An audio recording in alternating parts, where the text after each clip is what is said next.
Welcome back to PR After Hours. I'm your host, Alex Greenwood, bringing you your weekly cocktail of PR and marketing tips that will help you and your business.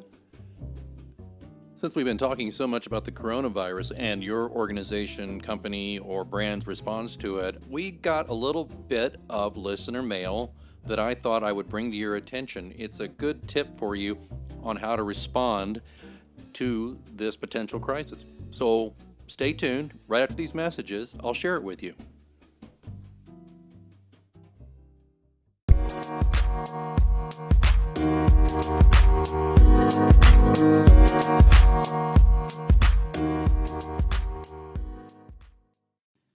Hey, what's shaking? It's Alex Greenwood, host of PR After Hours here on Anchor FM.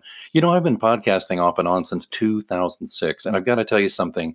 Back in the old days when it was all stone knives and bear skins and a string and Dixie cups, podcasting was a real challenge.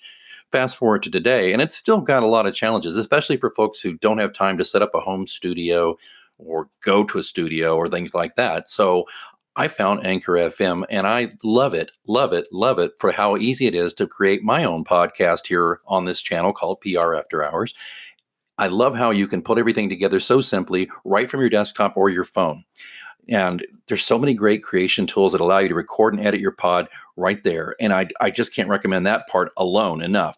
Also, though, Anchor will distribute your podcast for you so it can be heard on Spotify, Apple Podcast, and many more. You can make money from this too with no minimum listenership. It's everything you need to make a podcast in one place. So download the free Anchor app or go to Anchor FM to get started. That's the Anchor app or go to anchor.fm to get started. And we'll see you back at PR After Hours.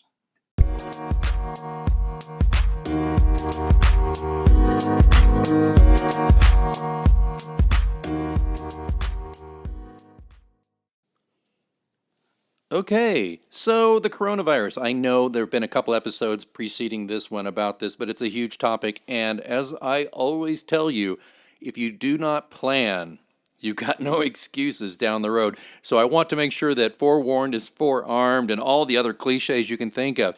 Remember, right now, right this minute, assuming you're listening to it in March of 2020, you have an opportunity. And that opportunity is to plan for a disaster or a minor bump in the road. Who knows what it'll be, but you need to fully think out your response to your customers, to the media, to anyone you might interact with about how your organization or brand is handling the coronavirus outbreak.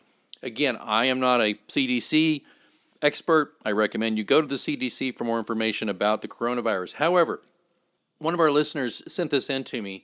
He got it from the North American Association of Food Equipment Manufacturers. They have huge conferences every year. This was sent out by NAFM, send to their clients and their customers' employees. It's a draft of a sample letter that's called Communication Memo to Employees on Coronavirus COVID-19. And it starts out with, note to employer, this sample communication memo is intended to be modified to fit your organization's response to the coronavirus, COVID-19. It leads off with this. Our top priority is focused on the health and safety of our employees. XYZ Company is committed to protecting the workplace in the event of an infectious disease outbreak. We understand concerns about coronavirus, COVID-19, are top of mind, and we want to share information about how we are responding. This is like a fact sheet. This is a great communication memo. It's a fact sheet. What is coronavirus? It answers that question in a succinct paragraph. And it's symptoms and prevention methods that are known, talking about hand washing in particular. Current actions. For example, we have posted signs as reminders to wash hands and cover your cough. In addition, we have made our hand sanitizer dispensers and disinfectant materials available for use through the facility for our employees, suppliers, and customers. Due to travel restrictions, all international business travel has been suspended. Employees who have recently traveled to China, etc., etc.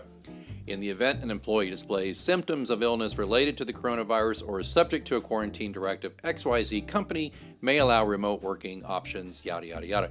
It closes with, ultimately, we encourage everyone to make responsible decisions, stay home if they are sick. If you have any questions or concerns, please contact our Human Resources Department. That's an excellent internal document for employees, no matter where you work. Basically, it can be that kind of thing can be created, drafted through work with you and your HR department or your company lawyer or whomever it is that's responsible. And you, as a communicator, should let your internal audiences, being mostly your employees and board members and volunteers, etc., know these things. And it's great to have this kind of documentation to show that you did your due diligence in trying to explain the situation and make sure that everything was being done in your organization to lessen the spread of this outbreak, of this illness. I believe this document was drafted by a management association. The other point to this, besides this well-crafted letter, is if your company or your organization or your nonprofit is part of a national organization, an advocacy organization, or a trade group, they probably have access to these kinds of assets and this kind of stuff that you don't. So it's not a bad idea to reach out to your trade organizations or your national association or whomever and see if they have something if you haven't heard from them already. It just depends. Obviously, I understand if you're a small mom and pop outfit, you don't have that kind of thing, but you might be a member of a group. Like, for example, you could be, if you're in PR, maybe you're a solopreneur or you want to help your clients. Maybe the Public Relations Society of America or the International Association of Business Communicators or some other larger umbrella group has assets that you can access. So try to think outside the box. And at the very least, you can Google some things online and see if you can find some good samples like this one and put them to good use, because we're all in this together. What I like about it in general is the tone. It's helpful.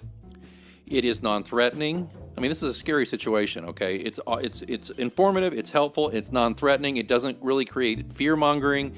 It's just, these are the facts. This is what you need to do. This is what we're doing.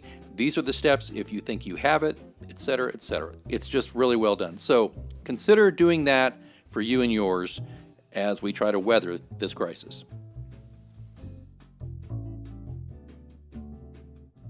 Looks like that's last call for the happy hour here in the virtual lounge. I hope this cocktail of tips, news, advice, etc. was useful to you.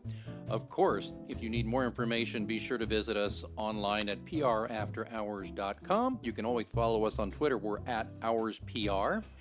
And don't forget, if you have a question for me, I want to hear it. I'd love to play the message on the show and answer it for you. All the instructions are in the show notes. It doesn't cost you a thing, and it's kind of fun. So please think about doing that. I'd love to hear your voice and try to answer your questions about PR, marketing, management, productivity, etc.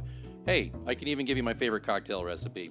Don't forget also, you can support the frequency and value of this show. Please consider being a sponsor. Just check the show notes for information on that. And if I may, I'll rattle the virtual tip jar for you and just say that even if you can't sponsor the show, but you want to keep it going and encourage me, please feel free to throw in a few bucks. It's not a big deal at all. Just again, check the show notes. Okay, I got to wipe down this bar and get things cleaned up. I've got dishes to wash, glasses to clean, fruit to cut up, PR news to read up on, you know, the usual.